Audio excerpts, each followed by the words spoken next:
Clip number 537۔ اس clip میں انشاءاللہ آپ قرآن پاک کی سورہ ہود کی آیت نمبر 77 سے لے کے 79 تک کی تلاوت، ترجمہ اور تفسیر قرآن صراط الجنان سماعت فرمائیں گے۔ بسم اللہ الرحمن الرحیم۔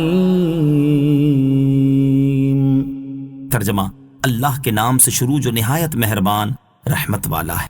وَلَمَّا جَاءَتْ رُسُلُنَا لُوطًا سِيءَ بِهِمْ وَضَاقَ بِهِمْ ذَرْعًا وَقَالَ هَذَا يَوْمٌ عَصِيبٌ۔ ترجمہ، اور جب لوط کے پاس ہمارے فرشتے آئے تو ان کی وجہ سے لوط غمگین ہوا اور ان کے سبب اس کا دل تنگ ہوا اور کہنے لگا یہ بڑا سخت دن ہے۔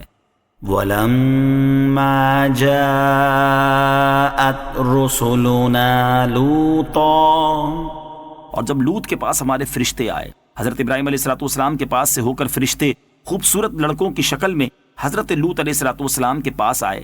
حضرت لوط علیہ السلام نے جب ان کی حیت اور حسن و جمال کو دیکھا تو قوم کی خباثت اور بد عملی کا خیال کر کے آپ علیہ السلام ان خوبصورت لڑکوں کی وجہ سے غمگین ہوئے اور ان کا دل تنگ ہوا، کیونکہ ایک تو وہ مہمان تھے اور دوسرے وہ انتہائی خوبصورت تھے۔ اس لیے ان کے بارے میں آپ علیہ السلام اپنی قوم کی طرف سے خوفزدہ ہوئے اور فرمانے لگے یہ بڑا سختی کا دن ہے۔ مروی ہے کہ فرشتوں کو اللہ تعالیٰ کی طرف سے حکم یہ تھا کہ وہ قوم لوط کو اس وقت تک ہلاک نہ کریں جب تک کہ حضرت لوط علیہ السلام خود اس قوم کی بد عملی پر 4 مرتبہ گواہی نہ دے۔ چنانچہ جب یہ فرشتے حضرت لوط علیہ السلام سے ملے تو آپ علیہ السلام نے ان سے فرمایا کہ کیا تمہیں اس بستی والوں کا حال معلوم نہ تھا؟ فرشتوں نے کہا ان کا کیا حال ہے؟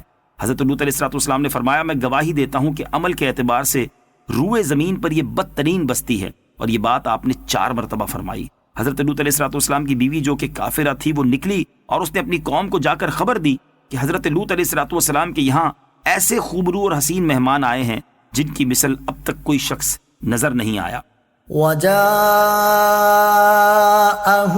قَوْمُهُ يُهْرَعُونَ إِلَيْهِ وَمِن قَبْلُ كَانُوا يَعْمَلُونَ السَّيِّئَاتِ قَالَ يَا قَوْمِ هَؤُلَاءِ بَنَاتِي هُنَّ أَطْهَرُ لَكُمْ فَاتَّقُوا اللَّهَ وَلَا تُخْزُونِ فِي ضَيْفِي أَلَيْسَ مِنكُمْ رَجُلٌ رَشِيدٌ۔ ترجمہ، اور ان کے پاس ان کی قوم دوڑتی ہوئی آئی اور وہ لوگ پہلے ہی سے برے کاموں کے عادی تھے۔ لوط نے فرمایا اے میری قوم، یہ میری قوم کی بیٹیاں ہیں، یہ تمہارے لیے پاکیزہ ہیں، تو اللہ سے ڈرو اور مجھے میرے مہمانوں میں رسوا نہ کرو۔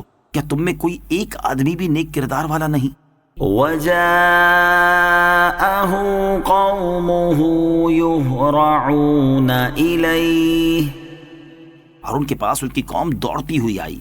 حضرت لوط علیہ السلام اپنے مہمانوں کے ساتھ گھر میں ہی تھے کہ آپ کی قوم کے لوگ آپ کے مہمانوں کے ساتھ بے حیائی کا کام کرنے کی غرض سے دوڑتے ہوئے آئے، اور وہ لوگ اس سے پہلے ہی برے کاموں کے عادی تھے اور شرم و حیا سے بالکل عاری ہو چکے تھے۔ انہیں دیکھ کر حضرت لوط علیہ السلام نے اپنی قوم سے فرمایا اے میری قوم، یہ میری قوم کی بیٹیاں ہیں، یہ تمہارے لیے نکاح کی صورت میں پاکیزہ ہیں، تو اپنی بیویوں سے فائدہ حاصل کرو کہ وہ تمہارے لیے حلال ہے۔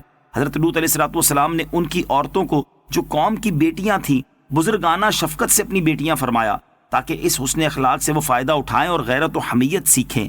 حضرت لوط علیہ السلام نے مزید فرمایا کہ اللہ تعالیٰ سے ڈرو اور اپنے کفر و سرکشی سے باز آ جاؤ، اور میرے مہمانوں سے کوئی برا فعل سر انجام دے کر مجھے ان کے سامنے شرمندہ مت کرو۔ کیا تم میں ایک بھی کوئی ایسا نیک آدمی نہیں کہ جس کی بات مان کر تم اس برے فعل سے باز آ جاؤ؟ قالوا لقد علمت ما لنا في بناتك من حق وإنك لتعلم ما نريد۔ ترجمہ، انہوں نے کہا تمہیں معلوم ہے کہ تمہاری قوم کی بیٹیوں میں ہمارے لیے کوئی حاجت نہیں، اور تم ضرور جانتے ہو جو ہم چاہتے ہیں۔ قالوا، انہوں نے کہا، حضرت لوط علیہ السلام نے اپنی قوم کو جو اللہ تعالیٰ سے ڈرنے کی نصیحت فرمائی اور مہمانوں کے سامنے رسوا کرنے سے روکا، تو آپ علیہ السلام کی قوم نے اس نصیحت سے اعراض کرتے ہوئے کہا آپ جانتے ہیں کہ آپ کی قوم کی بیٹیوں سے نکاح کرنے کی ہمیں کوئی حاجت نہیں، اور نہ ہی ہمیں ان کی طرف کوئی رغبت ہے، اور جو ہماری خواہش ہے وہ آپ اچھی طرح جانتے ہیں۔ صلو علی الحبیب صلی اللہ تعالی علی محمد صلی اللہ تعالی علیہ وسلم۔ مجھے اپنی اور ساری دنیا کی لوگوں کی اصلاح کی کوشش کرنی ہے انشاءاللہ عز و جل۔